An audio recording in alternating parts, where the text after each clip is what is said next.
Olá, começa agora mais um programa Destaques. A gente inicia falando de saúde. A mielomeningocele é uma malformação congênita da coluna vertebral do feto que ocorre no início da gravidez.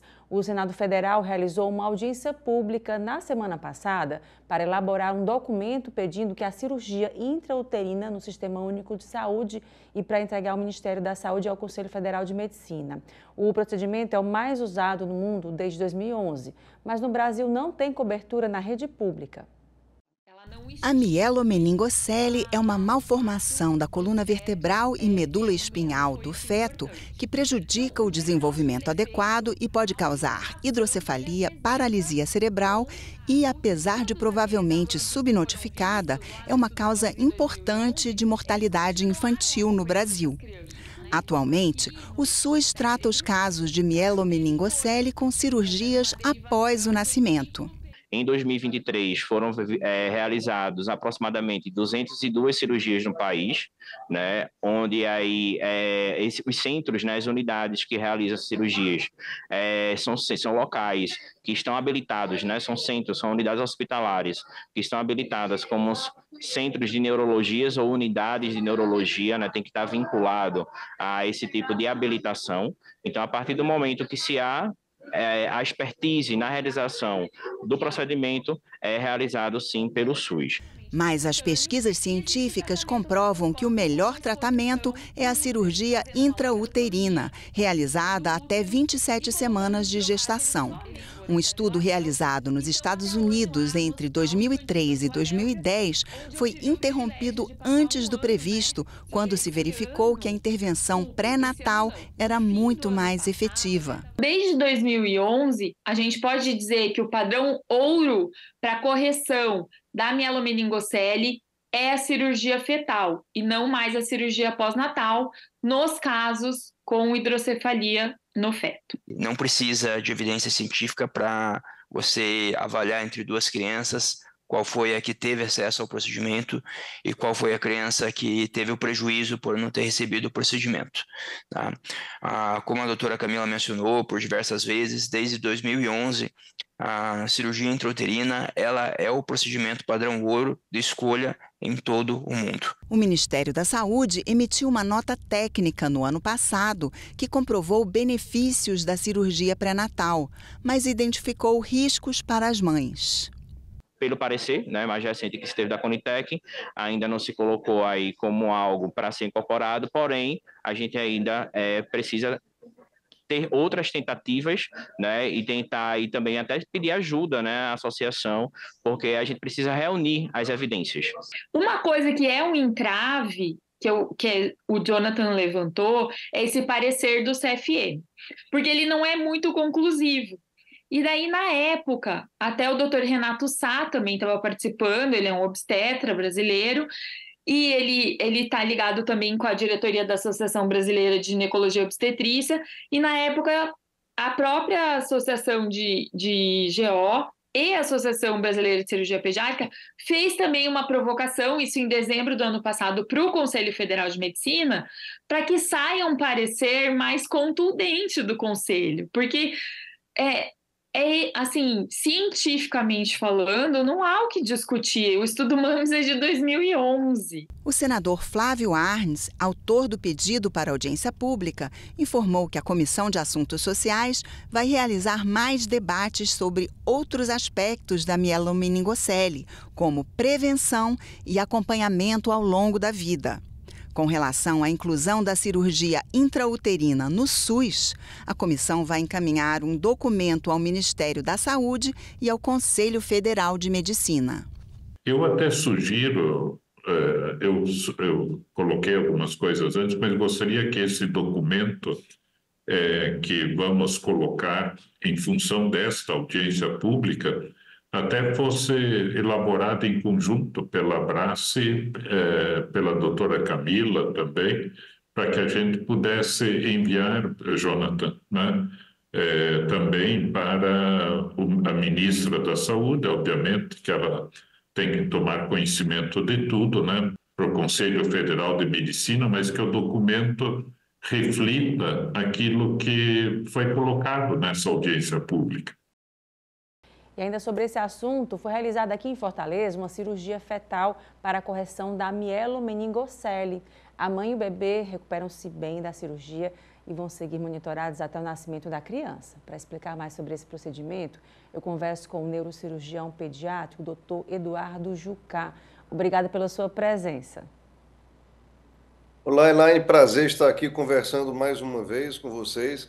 Você que é uma grande parceira na divulgação dos assuntos do sistema nervoso da criança. E é realmente uma alegria poder praticar aqui na nossa cidade essa cirurgia que realmente foi uma grande mudança no tratamento da mielomeningocele, que é talvez a mais frequente malformação das crianças. Doutor, eu falei agora há pouco sobre essa discussão que está acontecendo no Senado, né, de se colocar essa cirurgia no SUS, e a gente tem essa grata surpresa, essa grata novidade, que é justamente a cirurgia já ser feita aqui em questão de hospital, não é público, né, não é pelo SUS ainda, né, mas já é uma realidade, né? Conta pra gente um pouco como é que é esse procedimento. Para contextualizar no tempo que a gente tem, basta dizer que a mielomeningocele é uma malformação a mais frequente do sistema nervoso das crianças e que durante milênios ela foi tratada sempre da mesma maneira, tentando fazer um fechamento após o nascimento, com graves consequências como a hidrocefalia, a paralisia dos membros inferiores, a falta de controle da bexiga. E aí, a partir desse século, começou-se a tentar um tratamento intraútero, um tratamento pré-natal que já corrigisse o problema antes do nascimento e viesse a amenizar todas essas consequências. E para a gente ter uma ideia de como em Fortaleza esse avanço chegou rápido, o artigo científico que demonstrou a eficácia do tratamento é de 2011 e o nosso primeiro caso aqui em Fortaleza foi 2019. Quanto aos resultados, a gente vê uma evolução totalmente diferente do que era antes. Muito menos casos de hidrocefalia, crianças com maior probabilidade de terem uma boa movimentação dos membros inferiores, isso faz toda a diferença para as crianças e para as famílias. E quanto ao acesso, em termos de rede de saúde, de público, de privado, nós fizemos até agora, a pandemia atrapalhou um pouco esse número, mas nós fizemos até agora 35 casos, contando com o da semana passada. E aproximadamente 75% desses casos foram pelo SUS, lá na maternidade escola Assis Chateaubriand, da Universidade Federal do Ceará. Inclusive, o primeiro deles foi lá. Só que esses casos do SUS têm sido feitos por uma iniciativa, por um mérito do próprio hospital. Nós precisaríamos ter mais incentivo governamental para levar adiante esse projeto e dar mais acesso ainda às famílias que dele precisam pelo Sistema Único de Saúde. Pois é, doutor, e aí falando sobre essa mielomeningocele, né? Existe a mulher, no caso, assim que ela decide engravidar, ela pode ter alguns cuidados pré-gestação? Existe algum cuidado relacionado a isso para evitar que aconteça? Essa pergunta é absolutamente fundamental porque ela é prática, né? Então, qual é o ideal em termos de prevenção da mielomeningocele e de outras malformações do tubo neural? É que quando um casal decide engravidar, primeiro toma-se o ácido fólico, faz-se uma consulta com o ginecologista obstetra para preparação da gestação, solicitação de exames, e já se começa a reposição do ácido fólico. E isso por, no mínimo, um mês antes da suspensão do método anticoncepcional utilizado pelo casal. Ou seja, antes do início das tentativas da gravidez. Isso reduz bastante o risco de o feto e de o bebê terem a mielomeningocele. Obviamente que o risco nunca vai chegar a zero, mas reduz bastante. Então, a conscientização da nossa população para que sigam esses passos e, por outro lado, que o sistema de saúde seja capaz de prover esse cuidado, isso é muito importante para que a gente reduza as incidências. A gente vê aí, estou lhe perguntando de uma forma muito leiga mesmo, que a gente vê, por exemplo, em alimentos com ácido fólico. Isso já ajuda em alguma forma ou não? Realmente tem que ter esse acompanhamento? Ajuda muito. Na verdade, Elaine, na hora que você me diz que pergunta de uma forma leiga, esse é o objetivo. A gente, do nosso lado de cá, da ciência médica, a gente tem a missão de fazer a divulgação científica de modo que as pessoas entendam. A gente tem que sair aqui do nosso encastelamento dentro do nosso jargão, e cada profissão tem o seu linguajar, tem o seu jargão, com certeza a de jornalista também. Então a gente tem a obrigação de fazer essa divulgação, e eu só posso agradecer o espaço e as suas perguntas. Mas o ácido fólico que vem nas farinhas, ele ajuda sim. E tem sido uma luta para manter isso na legislação. E no ano passado nós conseguimos, os neurocirurgiões pediátricos de todo o mundo, capitaneados por um colega da Colômbia, o Kemel Gottesman, e outro da Costa Rica, o Adrian Cáceres, fazer com que a Organização Mundial de Saúde, lá na sua sede em Genebra, lançasse uma resolução para que no mundo todo seja obrigado que as farinhas tenham o enriquecimento com ácido fólico. Isso sim provoca já uma redução nos índices de mielomeningocele. Porém, se a gente faz a suplementação pré-natal da forma como eu já descrevi, esse risco é mais reduzido ainda. Então, uma importância maior da sua pergunta, que as famílias não se confiem na suplementação que vem nos alimentos, embora ela seja muito importante do ponto de vista epidemiológico. Importante você ter a suplementação nas farinhas, sim, mas é importante no pré-natal também fazer a suplementação adicional. A gente sabe que tudo é equilíbrio, né, doutor? A gente não pode nem tão pouco, nem tão muito, né? E aí também, quem está assistindo, que sabe, pronto, agora eu vou comer tudo que tiver ácido fólico, vou tomar ácido fólico. O exagero também é prejudicial, né? Sem dúvida. E é aí que entra a orientação profissional. Porque o ácido fólico das farinhas, ok, ele já vem nos alimentos, e a suplementação tem que ser numa dose adequada. E essa dose varia um pouco se não há nenhum fator de risco para a mielomeningocele ou se já há algum fator de risco. Por exemplo, se já há na família alguma criança com mielomeningocele, a dose é maior. Então, essa dose vai ser prescrita pelo ginecologista obstetra que vai fazer o pré-natal, e é fundamental esse acompanhamento para o bem do bebê e para o bem da família. O senhor falou aí se já tiver a família com alguém nessa condição, né? No que já tiver Sim. apresentado.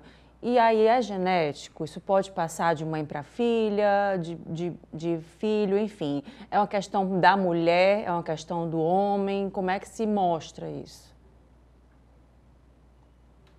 Elaine, olha que pergunta também fundamental para ajudar a gente a esclarecer algo muito prático dos consultórios.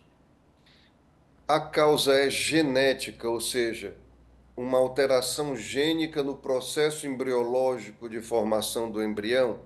Sim, mas a gente precisa fazer uma diferenciação entre os termos genético e hereditário. Nem tudo que é genético é obrigatoriamente hereditário e veio da mãe. Vou citar uma outra doença que não tem nada a ver, mas só por motivos didáticos. O câncer de pele. O sol vem na minha pele, altera um gene e está aqui uma doença genética. O que meu pai e minha mãe têm a ver com isso? Nada. Então, existe uma associação de muitas doenças genéticas serem de transmissão familiar, ok.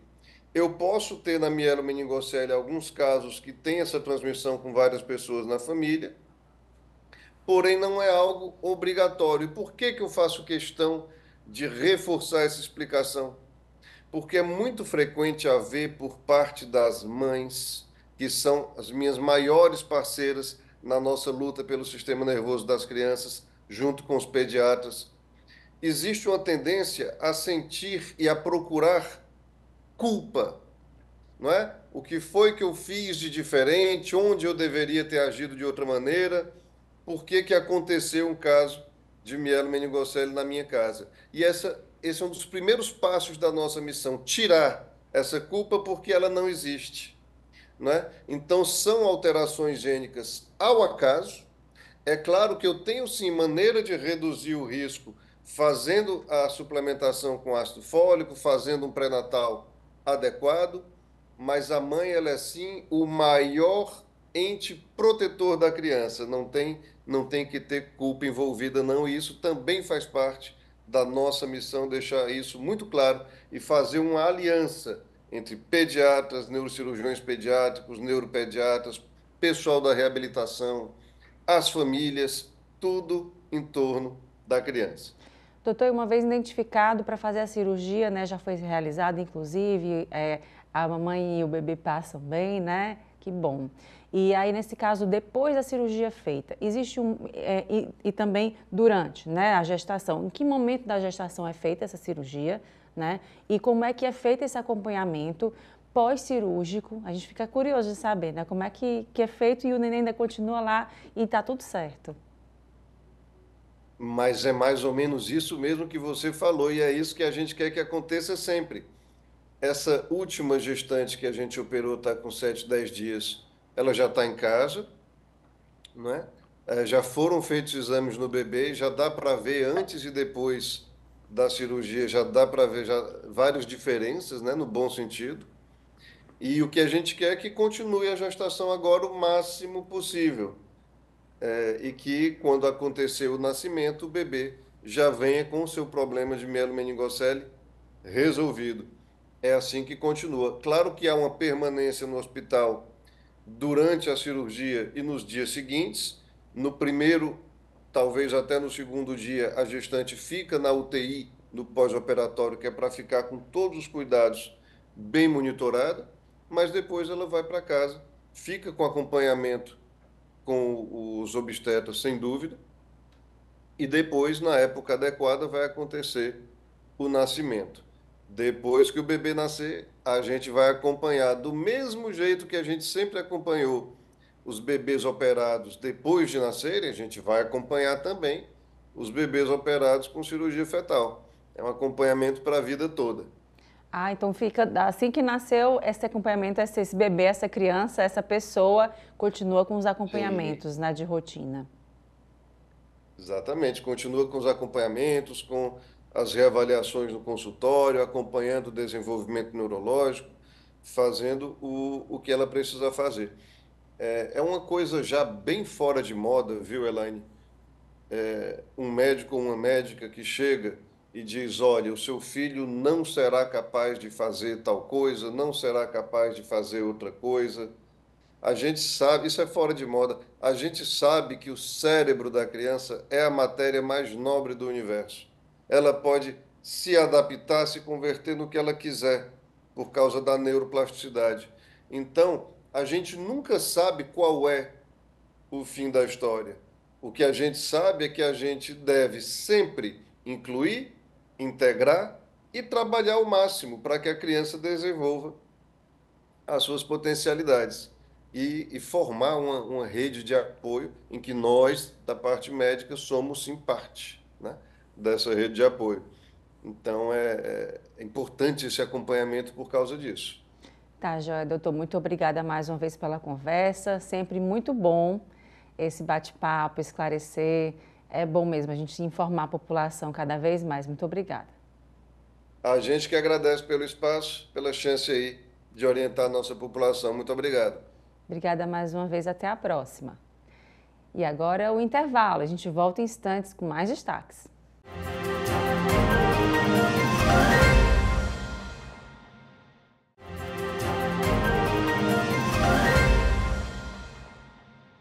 E em 2023, a cidade de Fortaleza teve a maior arrecadação dos direitos autorais de execução pública de músicas do estado cearense, com a participação de 68% do total do valor arrecadado.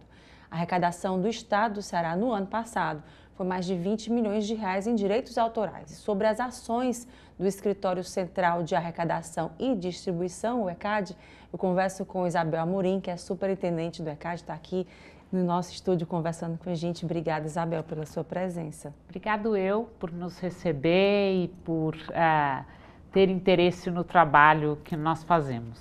Isabel, falando do ECAD, né? A gente ouve muito falar do ECAD, mas na prática, né, no nosso dia a dia, como é que ele se mostra atuante, não só aqui no estado do Ceará, como eu falei, da arrecadação, mas em todos os estados brasileiros? Bom, o ECAD é uma instituição privada sem fins lucrativos, que foi formado há 47 anos por titulares. Nós chamamos de titulares porque são compositores, músicos acompanhantes, produtores fonográficos e intérpretes. Lá atrás, antes do ECAD, esses músicos, quando tinham que fazer a cobrança dos seus direitos, porque o direito autoral é um direito privado, né? Eles iam separadamente seja em cada bar, em cada rádio, enfim. Então você imagina como era complicado isso. Depois formaram associações e em um dado momento no Brasil você tinha 10, 11 associações diferentes. Então isso era realmente complexo. E por um desejo na época, há 47 anos atrás, eles se uniram e decidiram, bom, vamos criar uma única empresa que possa arrecadar, identificar e distribuir o direito autoral. Então, eu acho sempre muito importante dizer algumas coisas. Primeiro que o ECAD é privado, é uma instituição privada, que não tem ajuda de governo, de nenhuma verba governamental, pública, estadual ou municipal, e que do valor que é arrecadado, o ECAD e as associações ficam com 15% para poder atuar. Então, hoje em dia, nosso objetivo maior é trabalhar conscientizando o público em geral. O que é esse direito, por que ele é devido e como ele é distribuído.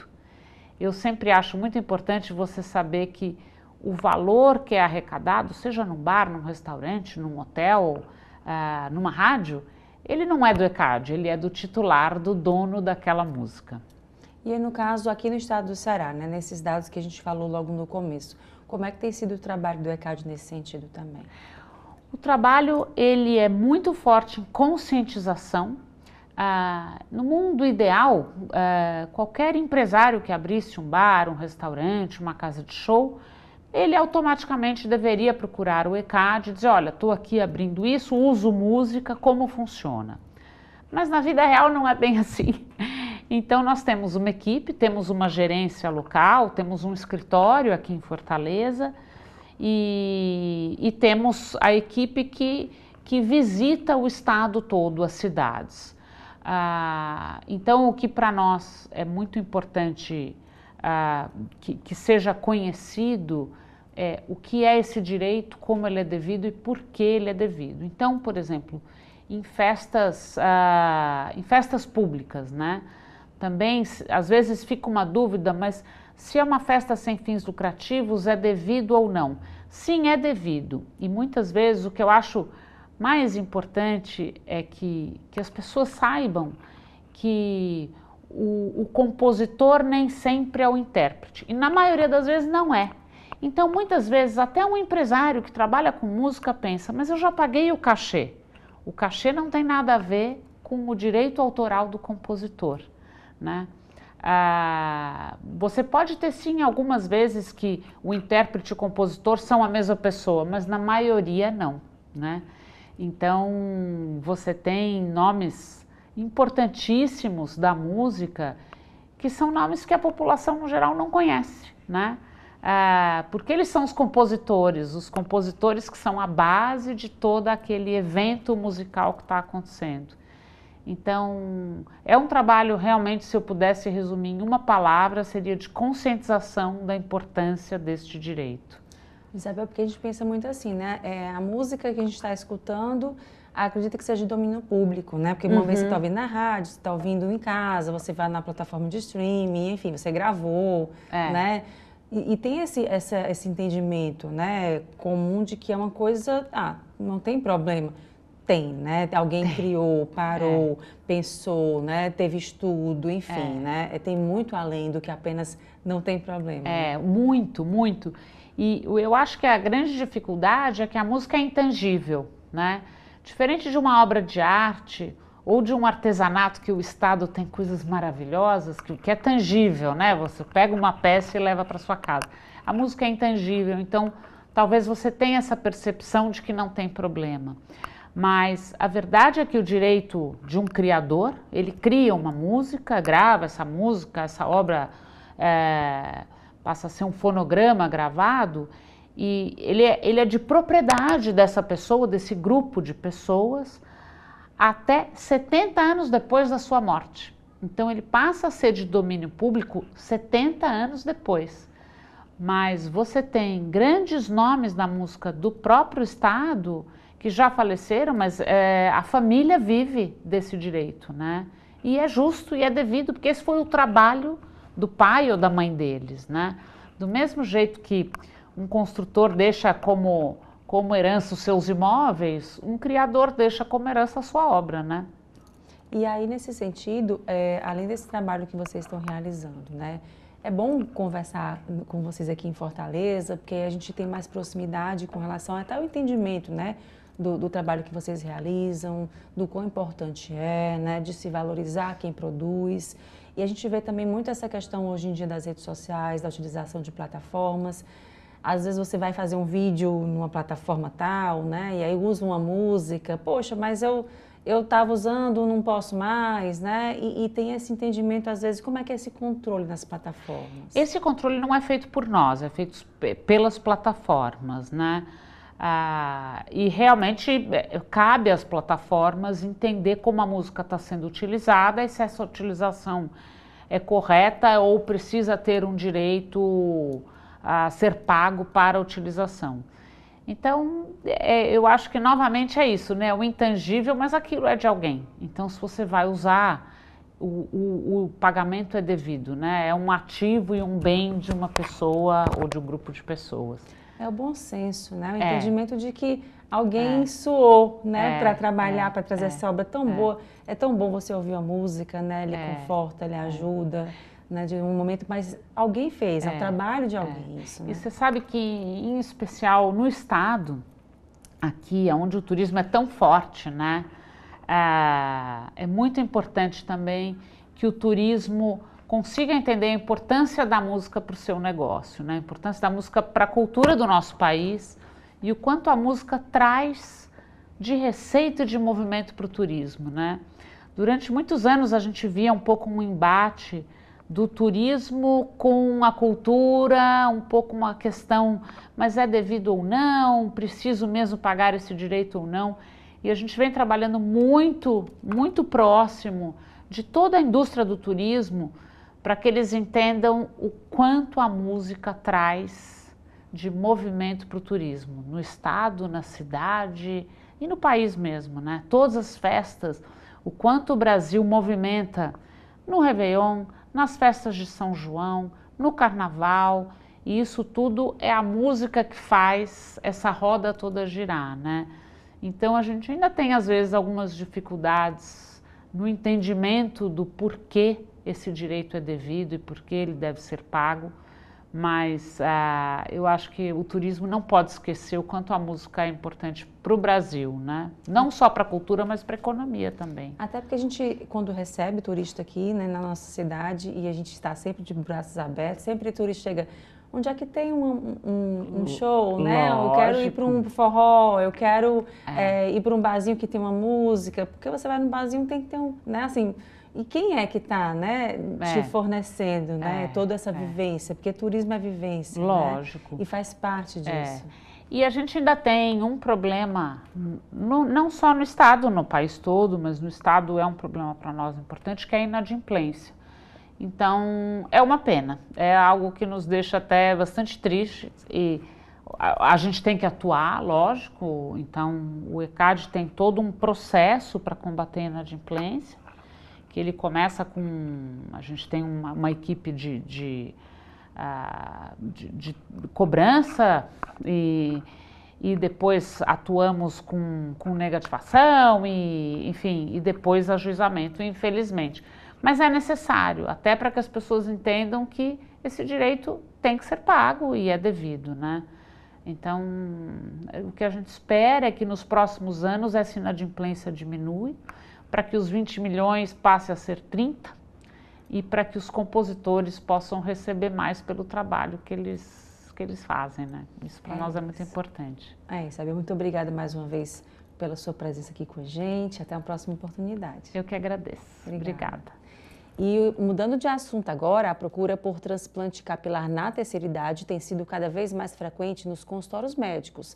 A vaidade aproxima homens mais velhos de uma mudança de comportamento que até pouco tempo atrás seria impensável. De um sonho, o retorno da autoestima passou a fazer parte da rotina de muita gente. No auge dos 77 anos, o seu José Ayrton está muito bem, obrigado. A saúde e a aparência estão em dia, mas ele começou a ver problemas na calvície. Já estava ficando bastante avançada a calvície, né? Tanto na frente quanto atrás. E tinha essa possibilidade de melhorar a aparência, né? Hoje a gente vive num mundo em que a aparência fala alto, diz muito, né? Infelizmente as pessoas julgam as pessoas hoje mais pela aparência do que propriamente pela essência.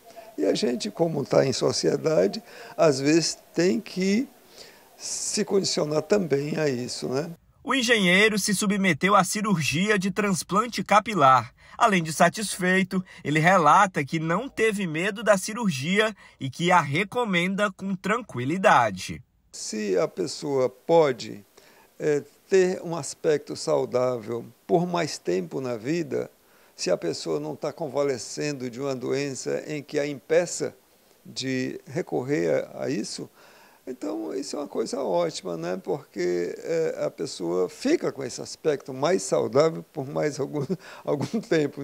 Ninguém sabe quando, porque a vida é incerta, né? Segundo a Sociedade Internacional de Restauração Capilar, entre 2010 e 2021, as cirurgias saltaram de 279 para mais de 700 mil, um aumento superior a 250%, o que reflete uma mudança profunda de comportamento do público masculino.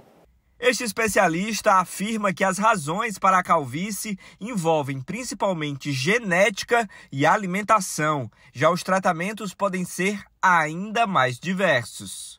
Existe o tratamento subcutâneo, né, que é feito no local, praticamente injeta os fármacos, né, as medicações na raiz do cabelo. Isso é muito efetivo, muito interessante, porque não ocorre uma biodisponibilidade do remédio para o corpo todo, né, e vai atuar diretamente sobre o cabelo, né. E existe o tratamento tópico também, que pode ser feito na clínica, né, com as medicações colocadas diretamente sobre a superfície do cabelo, ou através de um pequeno microagulhamento chamado drug delivery, que a gente faz os orifícios, né, e o paciente absorve aquele medicamento de imediato, ou então ele faz em casa através do uso tópico de algumas substâncias, muito conhecidas como, por exemplo, o minoxidil.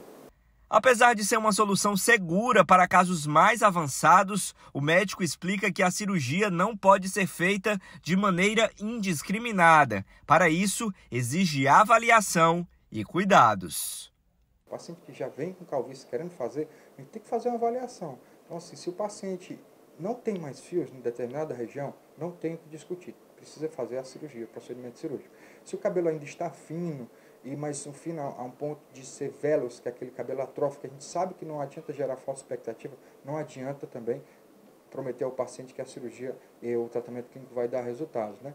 Em relação à cirurgia, a gente tem que usar os fios do próprio cabelo. A cirurgia é muito tranquila, é feita sob sedação, né? O paciente dorme o procedimento inteiro, tem um acompanhamento do nosso serviço do anestesista. Alguns serviços não usam o anestesista. Eu acho interessante que seja no ambiente hospitalar. Na verdade, interessante não, fundamental, pelo tempo de cirurgia, pela carga de medicamentos que são necessários para anestesiar a área inteira durante horas, né? Então, isso é interessantíssimo, o monitoramento do paciente, sinais vitais, pressão, saturação, frequência cardíaca e, obviamente, a presença de um profissional que atua diretamente nessa área para o cirurgião poder trabalhar tranquilamente, né? Ficar focado só no cabelo. Imagina você estar ali dando medicação e estar preocupado com o monitor, né?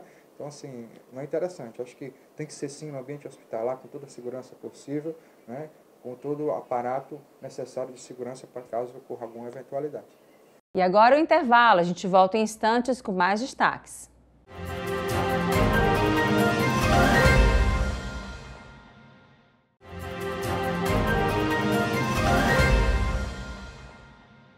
E a quadra chuvosa é um período de alerta para o surgimento de doenças respiratórias. Por isso, a população precisa redobrar os cuidados com a saúde. Para a gente ter uma noção dos atendimentos de síndromes gripais aqui em Fortaleza, de janeiro até o último dia 11 de abril, foram mais de 31 mil atendimentos, que mostram um certo inchaço do sistema público de saúde por causa desse período de sazonalidade das infecções virais. Por isso, a gente vai conversar agora com o Dr. Rui de Gouveia, que é gerente da Célula de Vigilância Epidemiológica de Fortaleza.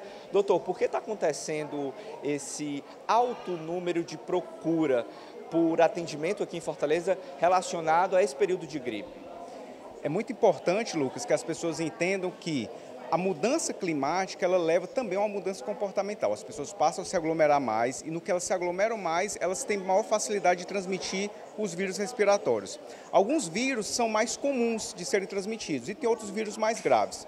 Então, esse aumento do número de atendimentos, é importante a gente entender que existem aquelas situações menos críticas, em que a pessoa consegue se recuperar em casa mesmo, e existem aquelas situações que a pessoa precisa ser internada, às vezes até em leitos de UTI. Então, esse risco de adoecimento mais grave é que pode realmente levar a uma demanda importante do sistema. E é isso que nós precisamos prevenir. Quais são os principais sintomas que a população deve ficar em alerta para saber se está ou não com uma síndrome gripal, com uma infecção viral, com doenças respiratórias?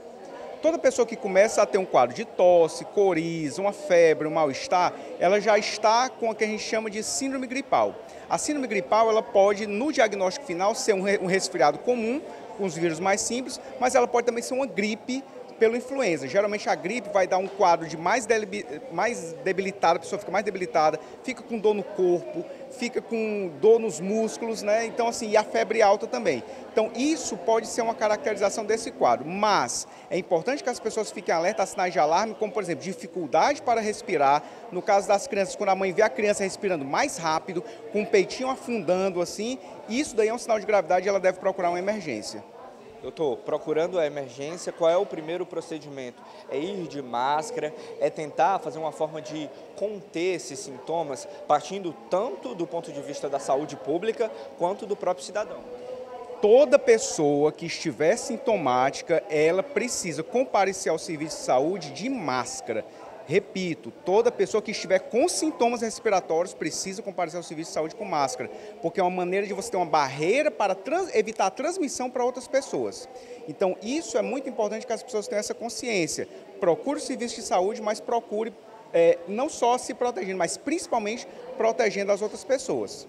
E o tratamento, doutor? Como é que trata essa síndrome gripal? Como é que trata as infecções respiratórias? Você tem que partir de um ponto do autocuidado, mas também da medicação consciente, da medicação recomendada pelos médicos. O melhor tratamento para síndromes gripais mais graves é a prevenção. É o melhor tratamento. No caso, nós temos em todos os postos de saúde de Fortaleza a vacina contra o vírus influenza. É uma vacina que é atualizada anualmente. E essa atualização anual se deve pela mutação que o vírus sofre. Então, a gente precisa estar vacinando todo ano.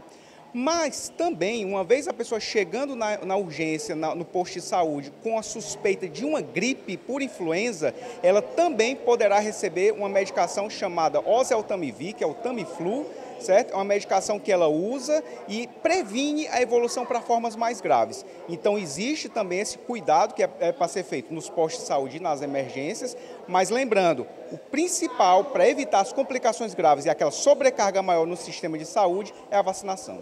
Doutor, quais postos a população pode procurar durante a semana, durante o final de semana? Qualquer lugar vai ter atendimento garantido para a população que está com esses sintomas. Durante a semana, nós temos 118 unidades de pronto atendimento funcionando de 7 da manhã até as 19 horas. Então, a pessoa procura essa unidade que está mais próxima da casa dela. À noite e nos finais de semana, nós temos principalmente as unidades de pronto atendimento. Entretanto, algumas unidades de saúde, elas abrem no final de semana principalmente para vacinação. Eventualmente, você pode ter algum atendimento, mas o atendimento principal dos postos de saúde é de segunda a sexta. Agora, atendimento 24 horas nós temos em todas as unidades de pronto atendimento. A gente conversou com o Dr. Rui de Gouveia, a gente agradece a participação dele. Essas são as nossas orientações, você precisa ficar em alerta para esse momento de sazonalidade, um período chuvoso que acaba acarretando muitos casos de síndromes gripais que precisam ser tratados com o devido cuidado. Agora eu volto contigo no estúdio. E segue até o dia 30 de abril no Shopping Benfica a exposição Ele é Ela, com muito humor, 30 anos de história de Luana do Crato. Sobre a exposição e muito mais, eu converso com o ator e humorista Luciano Lopes, está aqui comigo no estúdio. Luciano, muito obrigado pela sua presença. Eu que agradeço pelo convite. Luciano, falando sobre a exposição, conta um pouco para a gente como é que foi pensar, trazer essa história, né, da Luana e também o muito de você, né? Isso, assim, eu venho do teatro, né, então até as pessoas se surpreendem quando chegam na exposição que vê tanto acervo.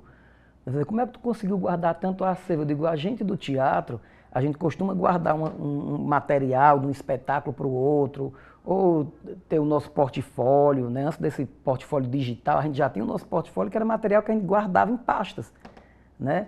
E aí esse material foi guardando, fui guardando.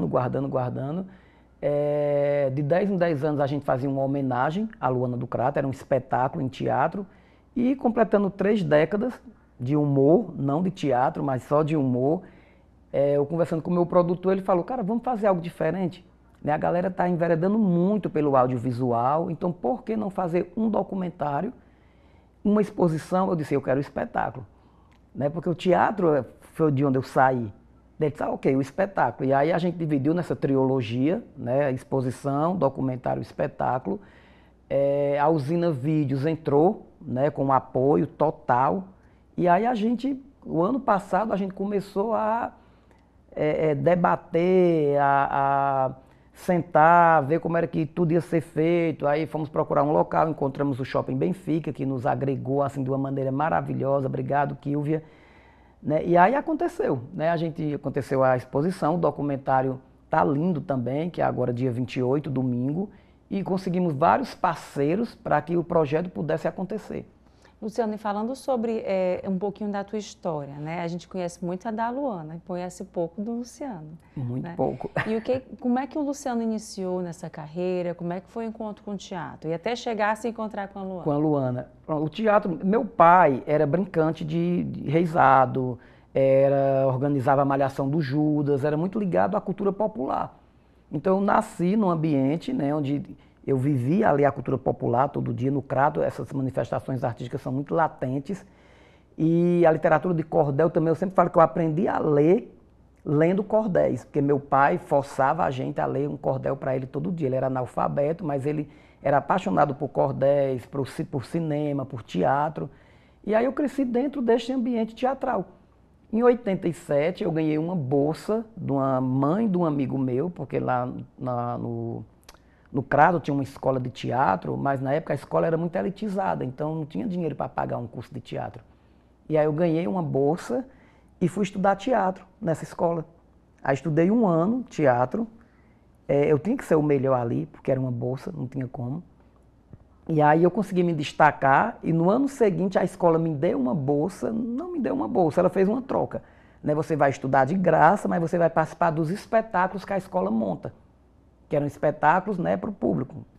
E a gente produzia 6 espetáculos por ano, então era uma indústria de produzir espetáculo. E aí eu comecei a participar do grupo, que era o grupo Máscara, e em troca eu estudava teatro de graça, né, na escola.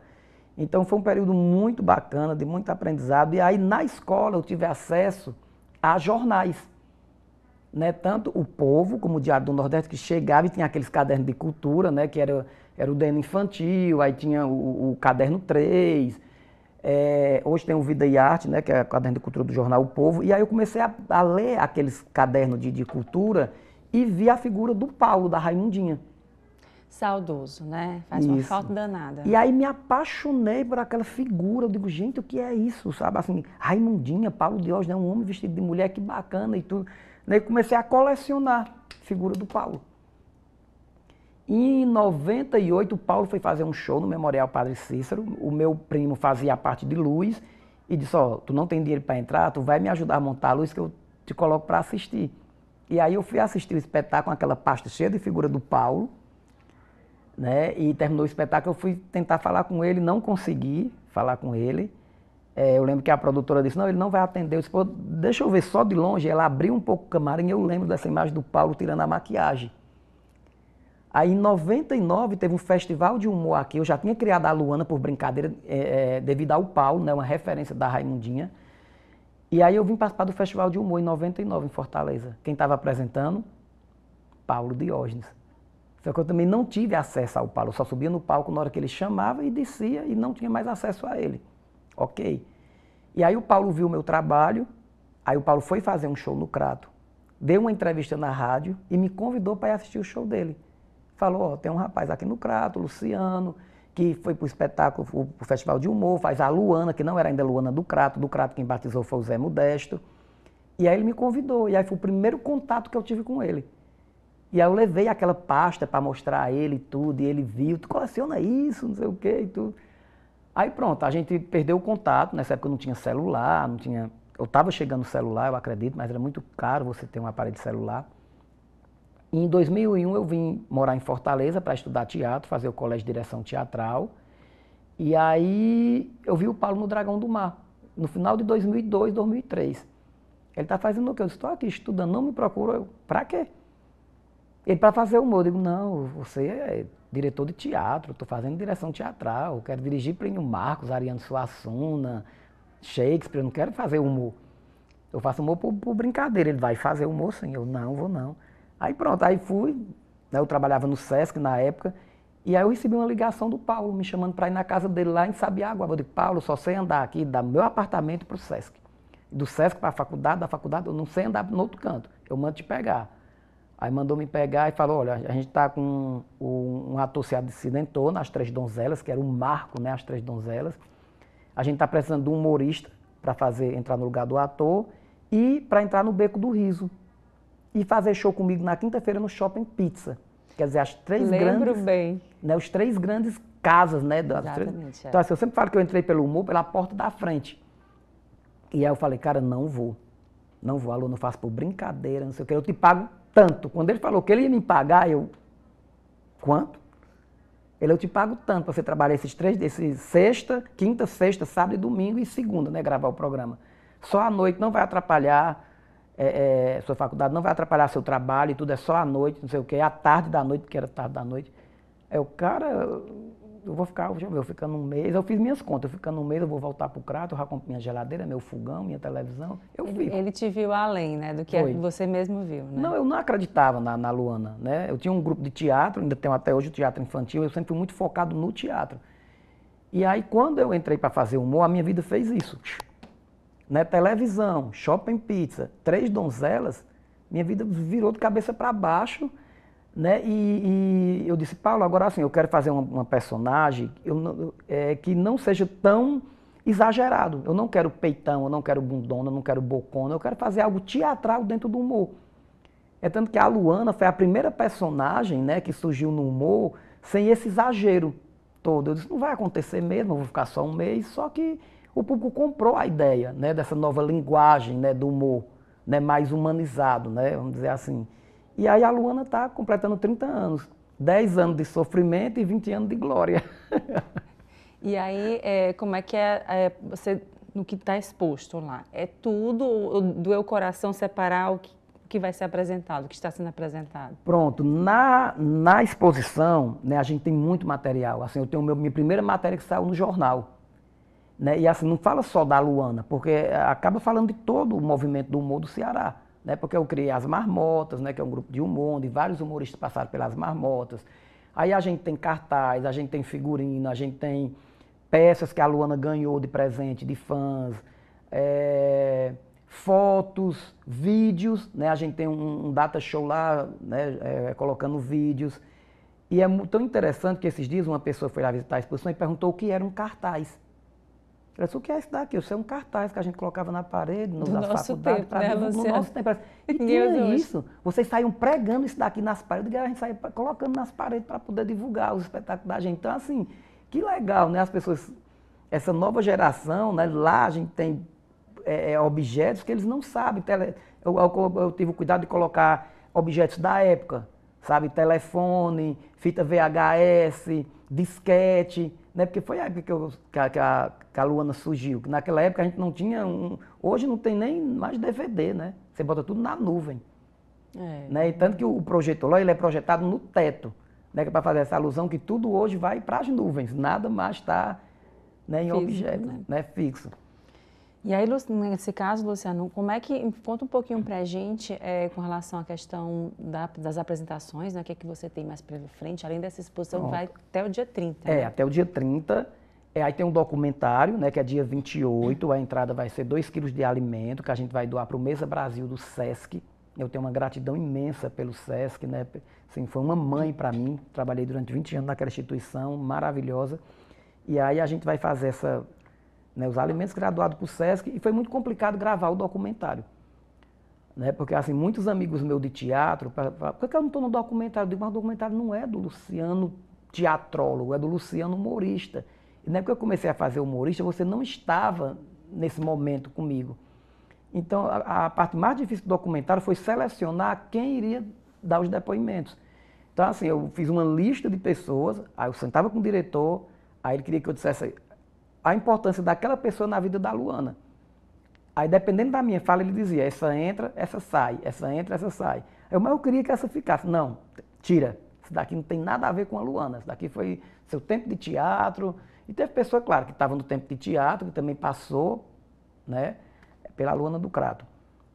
E está muito lindo o documentário, eu não vi os depoimentos, eu vim assistir depois dele pronto, e assisti já 5 vezes para poder, né, dizer, olha, eu não queria isso daqui eu não estou achando legal, isso daqui não aconteceu, a pessoa criou, né, e toda vez que eu assisto eu me emociono, porque está muito bonito mesmo, né, eu trago a minha origem lá do Cariri, o meu começo, a fala das minhas irmãs, né, porque minha mãe morreu, eu tinha 12 anos, fui criado por minhas irmãs, e elas, né, têm falas que eu desconhecia, né, e eu tive que morar com elas, né, com minhas irmãs, e tem fala delas que eu desconhecia, né, que aconteceu aquilo naquela época que eu morava com elas, né, que elas trazem, né, no documentário. E para o próximo semestre a gente tem o espetáculo Ele e Ela com Muito Humor, né, que é uma dívida minha com as mulheres e com minhas irmãs, né, que eu morei com minhas irmãs e as minhas irmãs, 3 delas não trabalhavam, viviam, né, o marido que bancava elas, e eu vi aquela relação, sabe, de submissão, né, do que a mulher tem que passar dentro de casa, aquela mulher que vive à mercê daquele dinheiro que o marido, né, te dá. E eu disse, cara, um dia eu quero falar sobre isso. E eu queria falar no teatro, não consegui, e comecei a colocar a pontuar isso dentro do show da Luana. E hoje o show da Luana é um show que fala sobre o empoderamento feminino. Sabe? Então, assim, você usar a linguagem do humor para levantar uma causa social, né? Levar para uma plateia que vai ali, às vezes que quer um humor mais ácido, um humor mais picante, e a plateia sai e dizer, cara, que bacana, você conseguiu trazer essas causas para dentro do seu universo, né? Dentro de uma personagem que é tão mulher. Né? Sábado eu fiz um show e quando terminou o show a pessoa chegou e disse, eu jurava que você era uma mulher. Eu jamais imaginei que era um homem vestido de mulher. Eu disse, que bom, então eu estou conseguindo fazer o meu papel de ator, né? Que é fazer com que você me veja como uma mulher, não como um homem vestido de mulher. É isso, Luciano, eu vou te pedir para você, a gente já está encerrando aqui, infelizmente, nossa conversa, mas eu queria lhe pedir para fazer o convite para quem está assistindo aqui. Pronto, gente, nossa então, conversa, nosso bate-papo, fique à vontade. O documentário, tá? Dia 28, no Shopping Benfica, a entrada é 2 quilos de alimento, no cinema do Shopping Benfica, e a exposição, né, vai até o dia 30, das 14 às 20 horas, também no Shopping Benfica, no térreo, e a entrada é gratuita da exposição, documentário, 2 quilos de alimentos. Tá, joia. Obrigada mais uma vez. Sucesso aí por mais anos pela frente aí e até a próxima oportunidade. Com certeza. A Luana. A Luana. Obrigada. E o Destaques fica por aqui com essa super dica. Não vai perder não, tá? Obrigada pela sua companhia e até o próximo programa.